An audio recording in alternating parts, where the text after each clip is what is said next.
மக்களே, காற்று அதிகமாக வீசினால நம்மளுடைய பச்சை பலப்பழம் வந்து கீழே சாஞ்சிருச்சு பாருங்கள். இன்னும் ஆவணி மாதம் தான் நம்மளுக்கு வந்து ரெடியாக வேண்டிய வாழை மரம், ஆனால் இப்போயே சாஞ்சிருச்சு.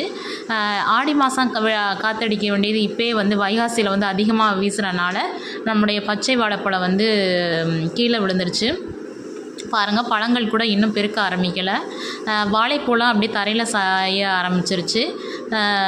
நம்ம ஒரு 10 மரங்கள் வளர்க்கும் போதே நம்மளுக்கு இவ்வளோ கஷ்டங்கள் இருக்கும்போது வாழை தோப்பு வச்சுருக்க விவசாயிகள்லாம் ஒவ்வொரு நாளும் எவ்வளோ கஷ்டப்படுவாங்கன்னு இது மூலமாக நான் தெரிஞ்சுக்கிட்டேன்.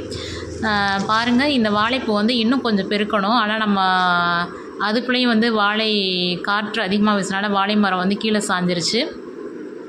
விவசாயிகள் ஒவ்வொருவரும் ரொம்ப ரொம்ப கஷ்டப்படுறாங்க தினந்தோறும். குறிப்பாக அந்த வாழை விவசாயம் வந்து ரொம்ப கஷ்டமான வேலை. ஒரு காற்று பலத்த காற்று வீசினாலே போதும், வாழை மரங்கள் அப்படியே சாஞ்சிரும். அதுக்கு வந்து நம்ம கஷ்டப்பட்டு வளர்த்து 1.5 வருஷ பயிர் வாழைப்பயிர், அதை காப்பாற்றுறதுங்கிறது பெரிய பாடு. லைட்டாக ஒரு காற்று வீசினாலோ முருங்கையும் சரி வாழை மரங்களும் சரி அப்படியே சட்டுன்னு சாஞ்சு போயிடும். பாருங்கள், வாழை இலைகள் கூட எல்லாமே சாஞ்சு போயிடுச்சு. இந்த வாழை மரங்கள் வந்து கீழே விழாமல் இருக்கிறதுக்கு நான் ஒரு டிப்ஸ் சொல்கிறேன். இந்த வாழை மரங்கள் வந்து வாழைப்பழம் வந்து கீழே சாயாமல் இன்னும் தரையை ஒட்டி வராமல் என்ன பண்ணணும்னு சொல்லிட்டு பார்த்திங்கன்னா, ஒரு வி ஷேப்பில் உள்ள கம்பு வந்து நல்லா லாங்காக எடுத்துக்கிட்டு அந்த வாழை மரம் மேலே வந்து இப்படி தாங்கின மாதிரி வச்சிங்கன்னா அந்த கம்பு வந்து கீழே விழுகாது. கம்பை வந்து கீழே குழி நோண்டி கம்பை ஊனி வச்சுட்டு வி ஷேப்பில் இருக்கணும் அந்த கம்பு. ஊனி வச்சிட்டிங்கன்னா இனிமேல் இந்த வாழைப்பழங்கள் வந்து சாயாமல் அந்த கம்பு வந்து காப்பாற்றும். ரொம்ப பெரிய வாழை மரங்கள்னால் ஒரு 2 கம்பு இதே மாதிரி வைங்க. ரைட் சைடு ஒன்று, லெஃப்ட் சைடு ஒன்று, பி ஷேப்பில் இருக்கணும். அது இந்த இடத்துல வச்சிடணும். இந்த இடத்துல வச்சிட்டிங்கன்னா உங்களுக்கு சூப்பராக இருக்கும். வாழைப்பழங்கள் வந்து கீழே விழுகாது.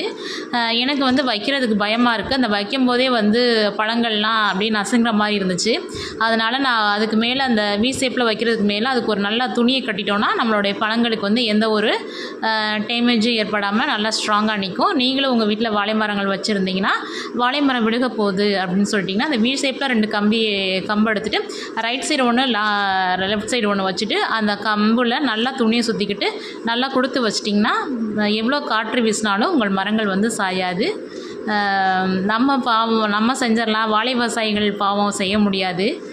ரொம்ப கஷ்டப்படுறாங்க வாழை விவசாயிகள் அனைவரும். வீட்டில் வளர்க்குறவங்க இந்த டிப்ஸை ஃபாலோ பண்ணுங்கள், உங்களுக்கு யூஸ்ஃபுல்லாக இருக்கும். மறக்காமல் நம்ம சேனலை தொடர்ந்து பாருங்கள். நன்றி மக்கள்.